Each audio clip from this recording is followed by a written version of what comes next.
Welcome to Millennium. We are proud of the reputation we have built delivering industry-leading security, cleaning, and integrated services. Our people are what powers us to succeed. In joining Millennium, you have joined a committed and supportive team of people where your contribution and your voice counts. We will provide you with learning and development to support you to do your job with confidence and safety. I thank you for your commitment to your learning.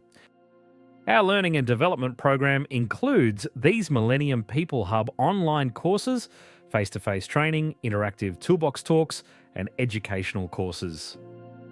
The Millennium People Hub Cleaning Induction training you are about to complete consists of 16 topics, covering the minimum standards for security officers at Millennium. When you have completed the 16 topics, you will receive your Certificate of Attainment. Following this induction, you may receive further site-specific and professional development training. Good luck with your learning.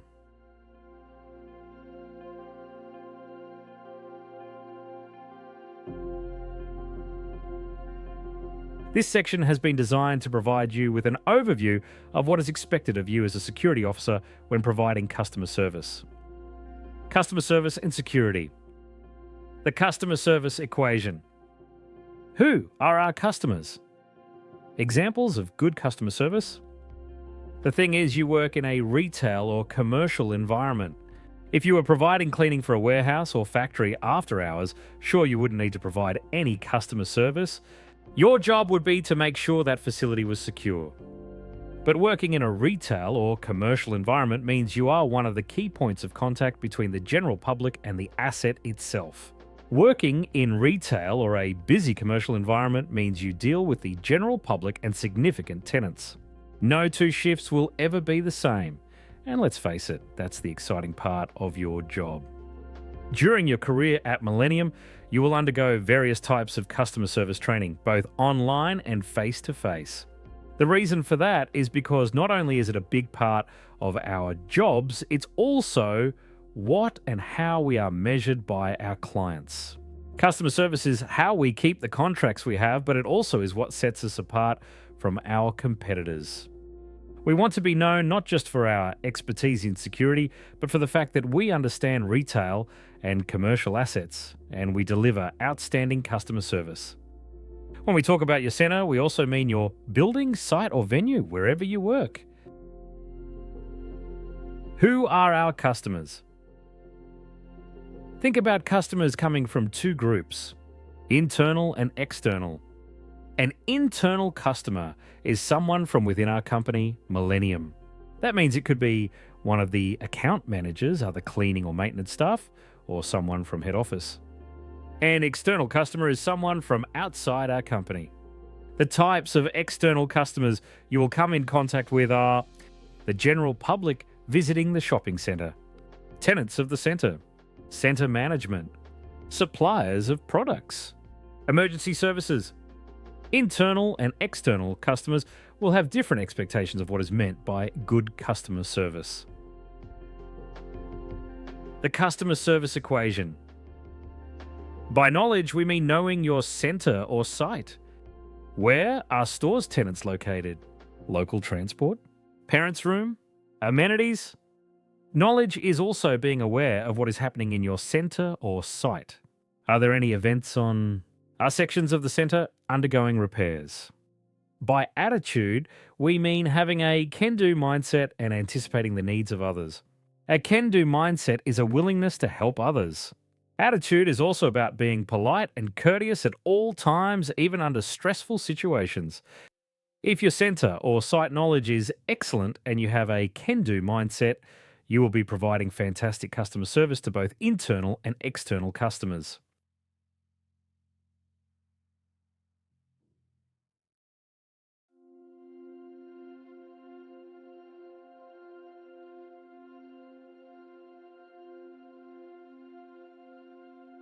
Welcome to the Dealing with Intoxicated, Drug-Affected, Vulnerable Persons and Youth training course. This course has been designed to provide you with the skills, required to effectively manage situations involving persons suspected of being under the influence of a controlled substance, persons with a pre-existing medical condition, and young persons. The information in this course has been developed so you can confidently and effectively assist with the situation. During this course, we'll be looking at signs of intoxication, medical conditions to consider, what is antisocial behavior, definition of a vulnerable person, and rights of vulnerable young people. Signs of intoxication. How do we know if someone is under the influence of a controlled substance? How can we tell? There are a number of signs that a person may be under the influence of a controlled substance, and they will vary person to person.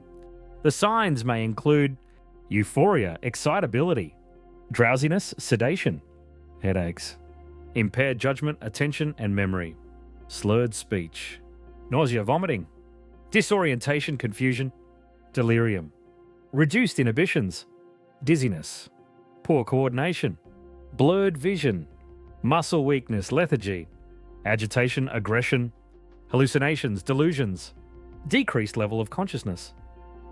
That was pretty big, wasn't it? As we mentioned, it will vary from person to person as to which signs they display. As you become more experienced in your work, you will be able to identify these signs more easily. Medical conditions to consider.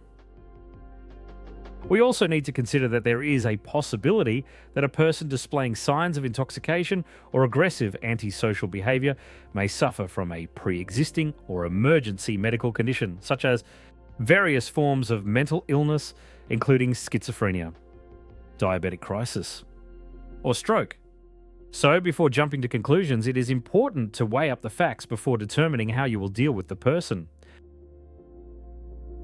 Antisocial behavior. Antisocial behavior is one of the most common incidents that a security guard may deal with.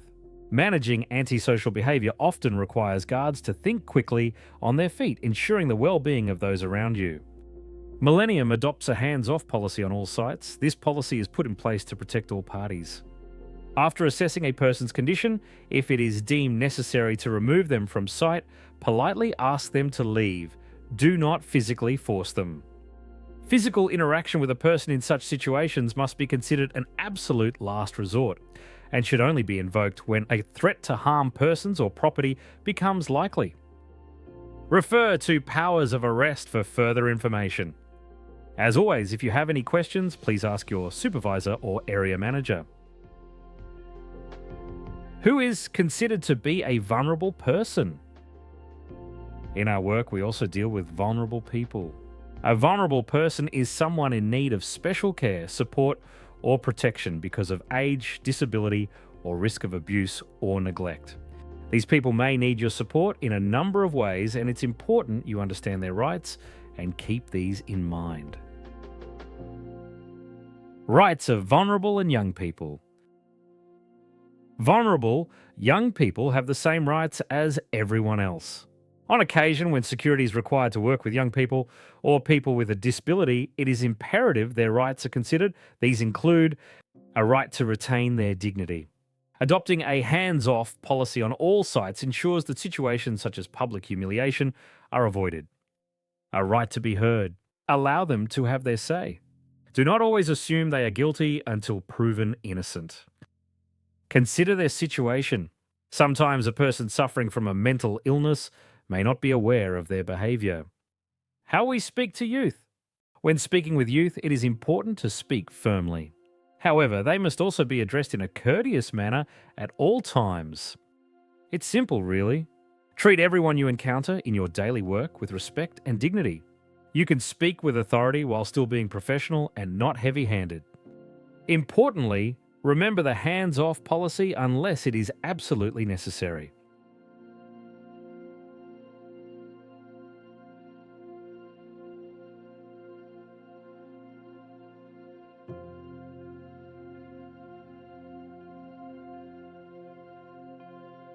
Welcome to the Emergency Procedures course. This course has been designed to provide you with clear guidelines on identifying and managing an emergency situation in the workplace. During this course, we'll be looking at what constitutes an emergency in the workplace, initial response, incident management, debrief, reporting. In this course, we talk about shopping centres, but the principles apply equally to any other type of property or building. What is an emergency? An emergency can be defined as an unforeseen situation that directly threatens staff, customers, or the general public. Typically, an emergency is likely to disrupt or shut down part or all of a shopping centre and may also cause physical damage to the building. Emergencies may be either natural or man-made. Examples of an emergency may include events such as the following: fire, flood, structural collapse, explosion, armed intruder, presence of an improvised explosive device, terrorist attack. Every shopping centre has a set of policies and procedures about what to do in the event of an emergency. These will be explained to you on site. All you need to be aware of is that you will be a part of the process if the time comes. All you need to do is follow instructions. Let's have a look at a generic set of steps that apply to most centres. Initial response. By this, we mean what happens first when you are notified of an emergency. Just be aware that you personally might not need to do all these steps. You will be told by a supervisor what your role is. 1. Raise the alarm. 2. Consider the site-specific emergency management procedures. 3. Ensure emergency services have been called on 000. 4. Be sure to establish a site log, usually control or centre management reception, recording the series of events as this will become useful later. 5. Utilise tools on hand to safely evaluate the situation, such as CCTV, two-way radios, and mobile phones. Now that an initial response has been made, the next step is managing the incident. This will often involve the evacuation of the centre, but most often only a partial evacuation is required. Again, this might be done by someone else, but we need you to be aware of the process. Incident management. The next step is to contain the area. Cordon off the affected area, ensuring the safety of those around you. Before entering a zone that is affected by the emergency, ask yourself the following questions. Is there any immediate danger to person or property? Am I risking my own personal safety? Does anyone know I'm here? When safe to do so, administer first aid if required, ensuring that you report back to security control any injuries or fatalities. Have I communicated the situation clearly to my supervisor or security? As we said earlier, you will be given site-specific training on emergency procedures. You will also cover these in more depth in the Millennium People Hub Incident Management Training module. Debrief and reporting. Following an emergency, you will be invited to attend a debrief session. A debrief in these circumstances is critical to allow all parties involved to share experiences and learnings. Monitor the well-being of staff involved in the incident. Ensure all information has been collated for reporting. Discuss business continuity in the event that the site is compromised. Every staff member benefits from a debrief. Be actively involved and don't be afraid to ask for help if you feel you may need it. Millennium will provide counselling services if needed, and this will be organised by management. Reporting is a key part of dealing with an emergency situation and may be a requirement if you are present in an emergency situation. When things get stressful, it is easy to forget the details of what happened. Taking notes will ensure you clearly remember what took place and will be invaluable when writing an incident report.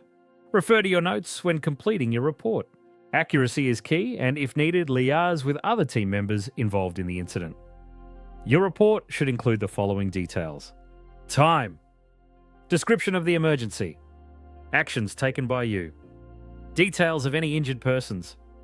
Any other information that may be relevant to the cause of the emergency, including photos.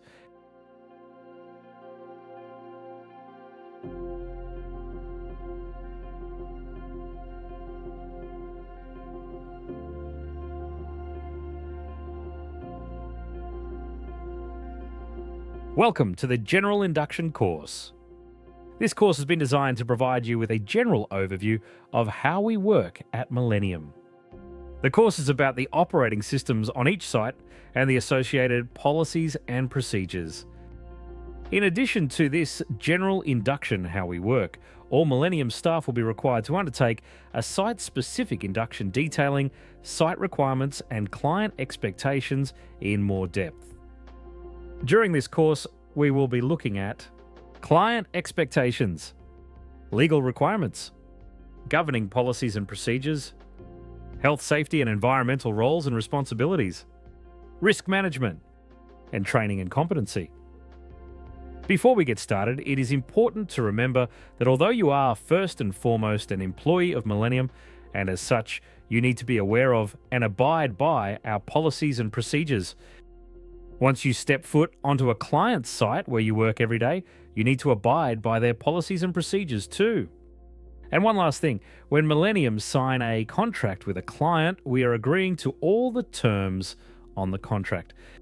We'll get to the legal stuff later. Our client's expectations.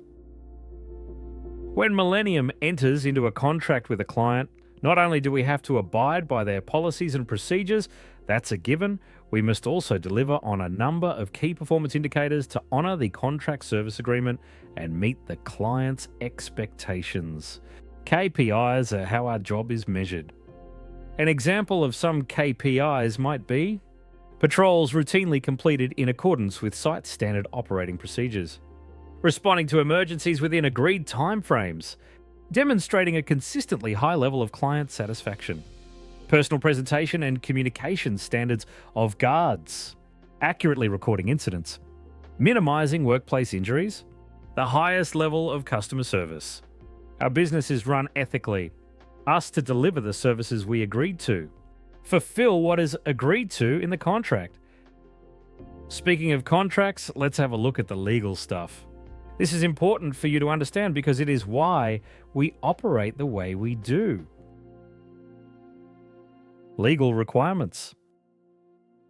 As a business entity, Millennium is required to achieve national accreditation for A. Quality assurance, B.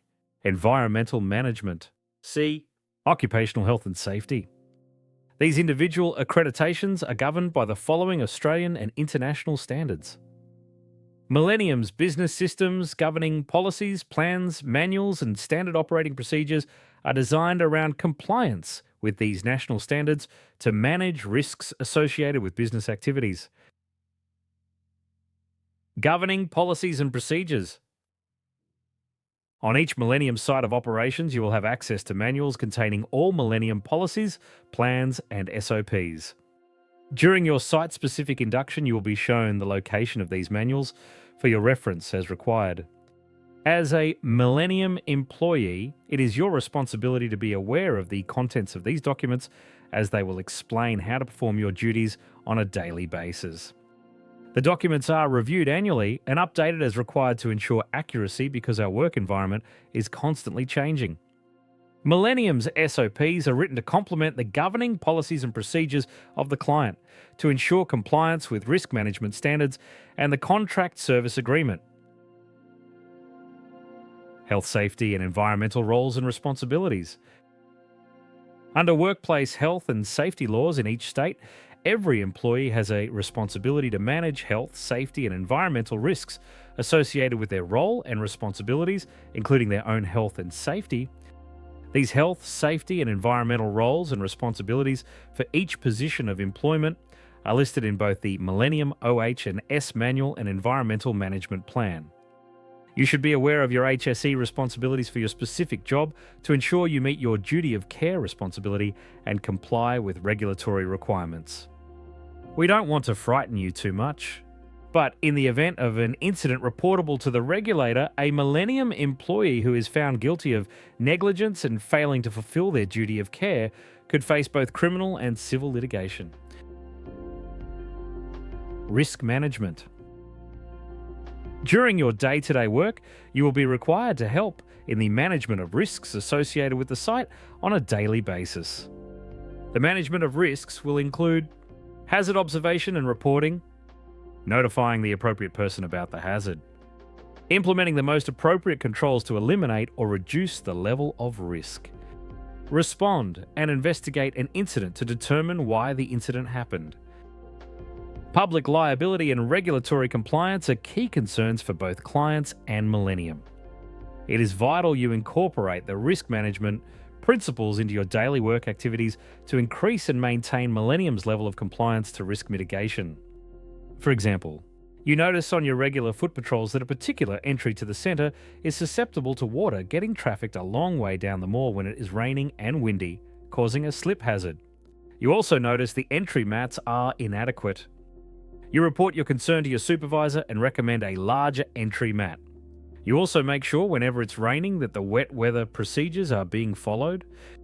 We will help explain this in more detail in other courses on Millennium People Hub. Did all of that information sound heavy? Well, we understand. It's important to remember your work isn't sitting at an office desk from 9 to 5. You are out and about dealing with the general public in a risky and challenging environment. We want to give you the skills and knowledge to be able to understand your rights and responsibilities and what is expected of you in your job. We want you to do your job safely and effectively, and most importantly, be satisfied in your work. One way we can assist you in achieving your goals is through training. Training and competency. At Millennium, through our training strategy, Millennium People Hub, we want you to be able to not only do your job more effectively, but we want to see your career develop. Many of our managers started out as cleaners or security officers and have worked their way through the business. We want to see you achieve your potential. All of our clients place a significant importance on training and competency, and these are core KPIs listed in each contract service agreement. You will be required to undertake training on a consistent basis to maintain and develop core skill sets required to perform your duties. There will be core competencies that every employee will be required to complete, and some training you can do that will be up to you and your supervisor. As well as your online training, Millennium will deliver job-specific toolbox talks and face-to-face training to help you in your work. Attendance at these training sessions is compulsory.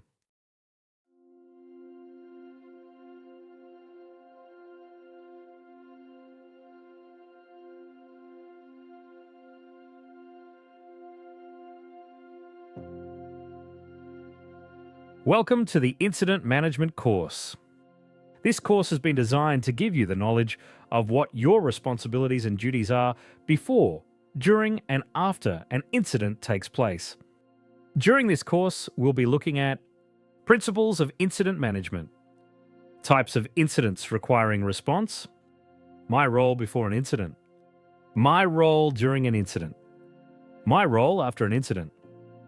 We want you to understand why we follow what we call our standard operating procedures and the incident command system. Our SOPs are the same across all security teams at Millennium.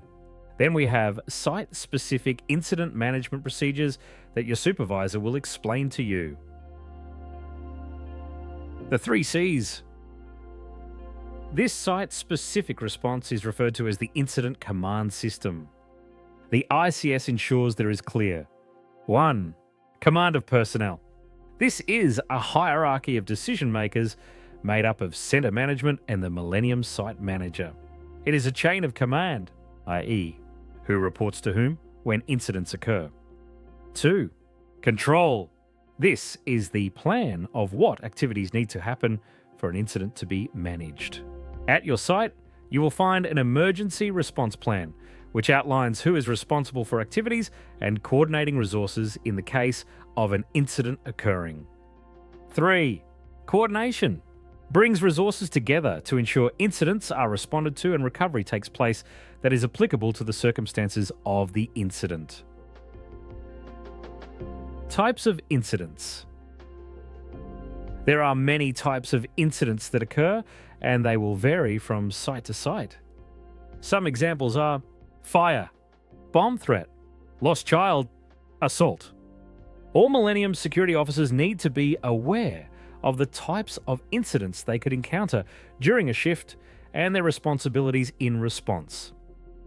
SOPs must be kept on site somewhere that's easily accessible for quick reference in the event of an incident. Your supervisor will show you where the SOPs are kept at your site. Major incidents. Not only are there different types of incidents, but some will be more serious than others.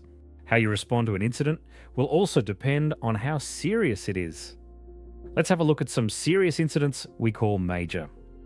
A major incident is any incident involving the use of force to eject a person from site, the formal warning or banning of any person, the attendance of the emergency services to site, the injury of any person, an uncontained hazardous substance spill, a near-miss incident which could have resulted in personal injury, the reported assault of any person, the reported theft or loss of property, the reported damage to any property, the report of any criminal offence, the receipt of a complaint against persons engaged by the client, Millennium tenants, maintenance or contractors.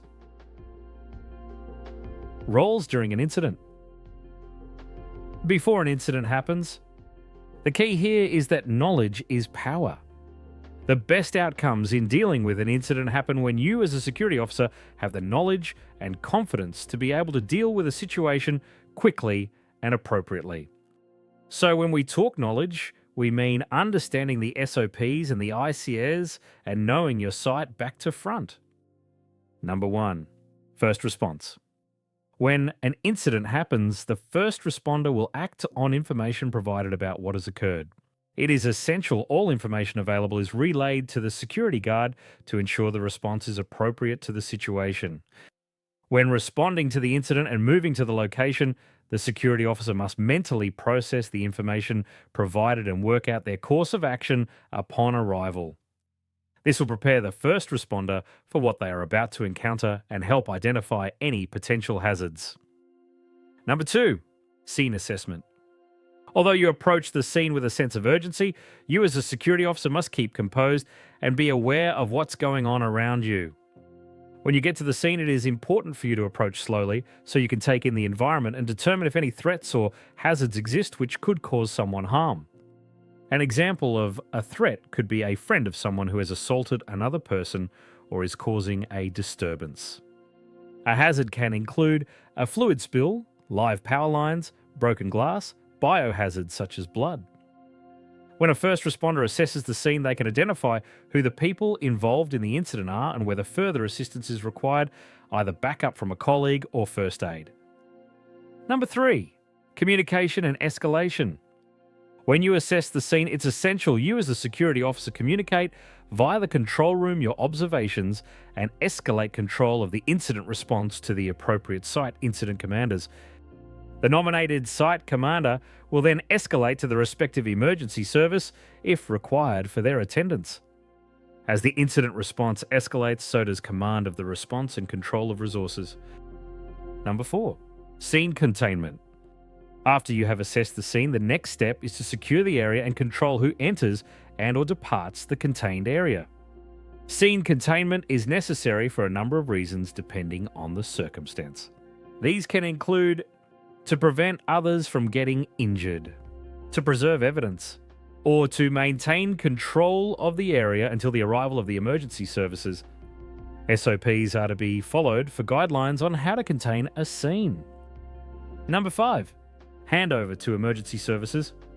If the incident requires emergency services, they will require accurate information regarding the incident. This information can range in detail from circumstances surrounding the incident, details about injured persons if relevant, scene location, meeting point if a guide is required, best contact details for the incident commander, number of persons involved, description of suspect persons, best entry point into the site, Point of contact on site. If the emergency services have been asked to respond to an incident, it is essential the on-site incident commander is prepared for their arrival. A fluid handover of the scene will ensure the incident is resolved effectively and in a timely manner. After an incident. Once the incident has been resolved, it's really important to have a debrief with the key stakeholders. We can learn so much from the way we handle an incident, and we also need to make sure everyone involved is okay and can move on. The debrief should involve review of circumstances surrounding the incident, contributing factors, constructive feedback on how the incident was managed from incident commanders and emergency services, outcome of incident, welfare assessment of all persons involved in the event, and determine if counselling is required.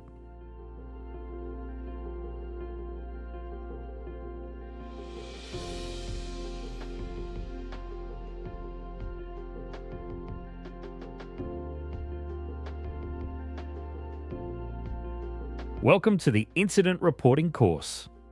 This course has been designed to provide you with clear information on the requirements around incident reporting.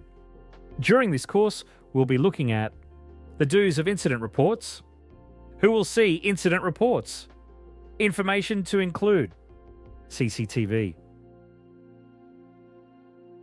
importance of reporting an incident. As we mentioned in our earlier course on incident management, reporting is a key part of dealing with an incident or near miss and an important part of your job as a security officer. Sometimes an incident may be an emergency, which is stressful, while other times it may be something minor or even a near miss. Regardless of the type of incident or near miss, it is important to write incident reports that are clear, factual, concise, legible. And yes, near misses must also be reported. It is important that incident report forms are filled out correctly because they will be referred to at a later date by people who won't have witnessed the incident near miss. Examples: Millennium Claims Manager, Insurer, Work Cover, General Manager, Magistrate, Centre Management. Your site or centre may have its own template you are required to complete in addition to the Millennium Incident Report form. Millennium Incident Report form. When you fill out the form, the information you will need to record includes the name and contact details of the person involved in the incident, witness details, injury details, photographs, damage to property, environmental impacts, wet weather, dust created by contractors, liquid seen by you on the floor, cleaner's statement if relevant. Any other observations need to be recorded in your security notebook, then transferred into an incident report or client-supplied public liability report as soon as possible. Some examples of additional observations include tenant actions or behaviours. Refer to your notes when completing your report. Accuracy is key, and if needed, liaise with other team members involved in the incident or ask your supervisor for help in completing the report. Make sure you don't put any of your opinions or bias in your reports. It is not only irrelevant, but will make you look unprofessional and could incriminate you if the case went to court. If you are unsure of some of what happened or you're not sure, leave the section blank, don't make it up. Remember, these reports are confidential. They are not to be given to any unauthorized personnel. CCTV. Another critical aspect to incident reporting is obtaining CCTV footage. What you need to do: 1. Review the CCTV immediately or as soon as possible after an incident near misses. 2. If the area can be seen by a number of camera viewpoints, make sure you review all camera footage. 3. At this time, save all the footage from 1 hour prior to when the incident or near miss happened and up to 30 minutes after it occurred. 4. Remember not to provide this footage to any unauthorized persons. And lastly, another important part of the incident reporting procedures on site is to make sure you follow the on-site escalation protocols. Contact your site supervisors or the relevant Millennium Manager aligned to your site regarding the incident you attended so they are aware of what has happened on your site.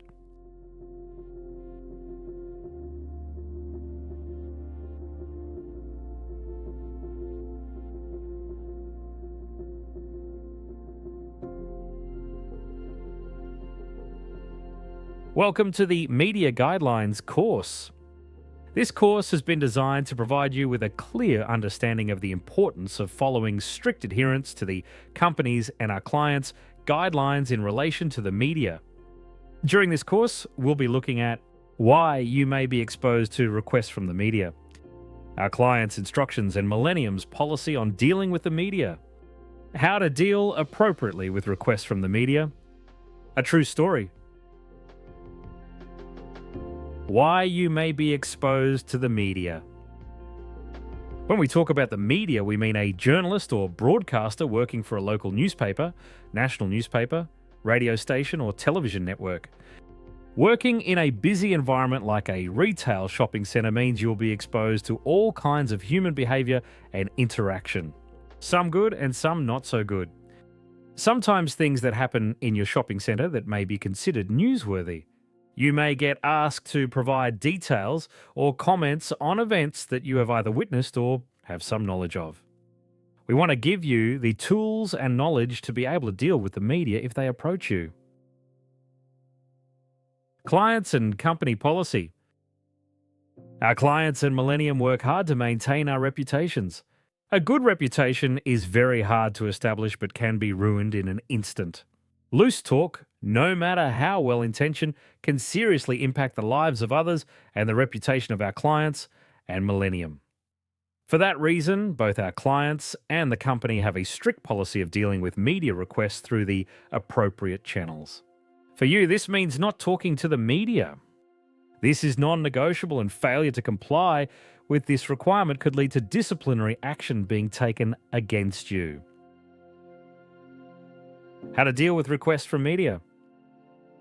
Simply refer the person who approaches you to your supervisor.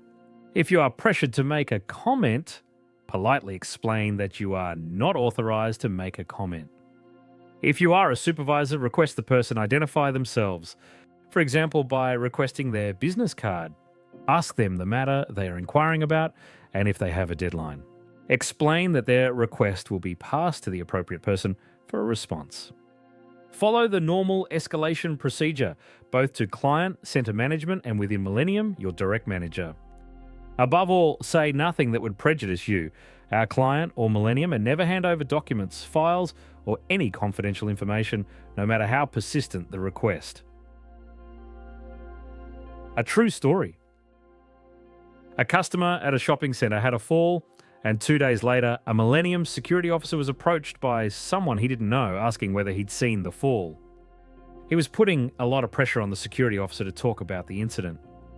The security officer was rightly suspicious of the person. He asked the person who they were and why they wanted to know about the fall, thinking it was a journalist. The person avoided answering the security officer's questions, but instead asked if he had access to the CCTV footage and could he burn a copy of it for him. What happened next? Luckily, the security officer referred the person to center management and the person went away. It turns out the guy wanting to know all the information was a lawyer for the person who fell over.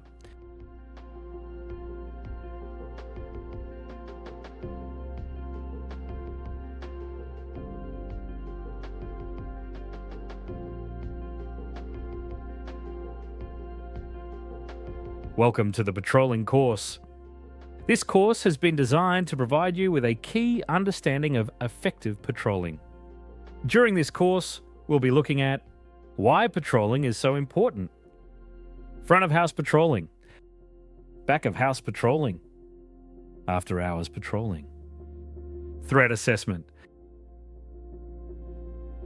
Why is patrolling so important? As a Millennium security officer, one of your key functions is to patrol the center or site where you work. The client's needs will determine whether you patrol on your own or with a colleague.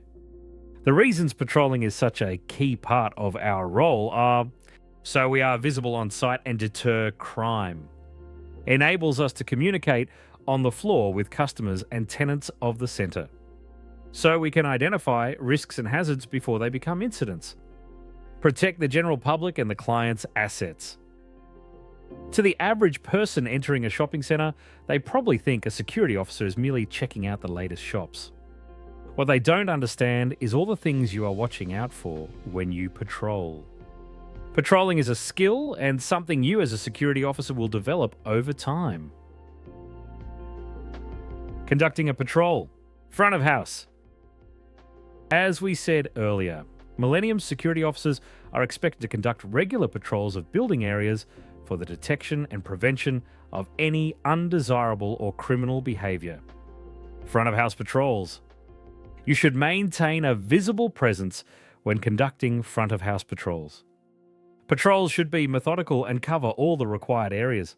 Your supervisor will explain these to you on site. Generally speaking, front of house areas include front of house malls, amenities such as toilets, parents' room facilities, concourses, lifts, travelators, escalators, entrances, external areas. Car parking areas should also be routinely done. Building entry and exit points.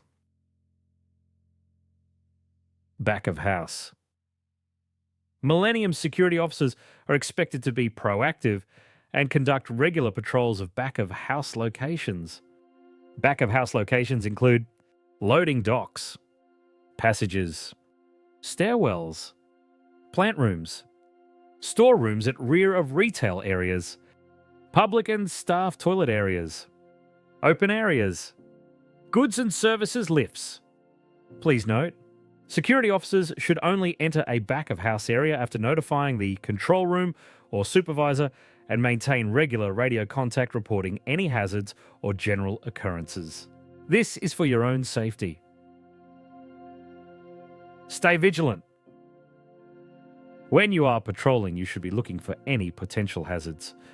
Some examples include unlawful or suspicious behaviour, slip trip hazards, unsafe work practices, contractor non-compliance with house rules. Not only do you need to spot a potential hazard, you need to take the appropriate action to protect others from the hazard. Examples of appropriate action include stop inappropriate behaviour, call cleaning to remove a spill, call maintenance to fix, remove a loose tile. After hours patrolling. If you are required to conduct after-hours patrols, you should do so by carrying the appropriate personal protective equipment or PPE. Where possible, utilize a colleague for greater safety awareness. After-hours patrols should include the inspection of all items listed on the Security Night checklist. If you have any questions about the Security Night checklist at your site, please ask your supervisor or account manager. After-hours patrols may consist of locking and unlocking security doors, locking and unlocking gates and barricades, monitoring and inspecting contractor work, investigating audible and non-audible alarms. While conducting after-hours patrols, security officers should maintain constant radio communication with the control room or supervisor. Now, you have not only the understanding of why patrolling is so important, but also what is involved in patrolling both back and front of house areas. Before we finish up, let's take a quick look at what we mean by threat assessment. Threat assessment. Threat assessment simply considers a range and variety of threats towards property and people. A threat assessment evaluates information to determine the likelihood of an occurrence or incident. Security officers play an integral role in continuous threat assessment and threat mitigation. How do they do this, you might ask? Well, really through effective patrolling, but also from following SOPs, by observing and reporting, by reviewing and follow up after incidents. These are all topics we will cover throughout your Millennium People Hub training.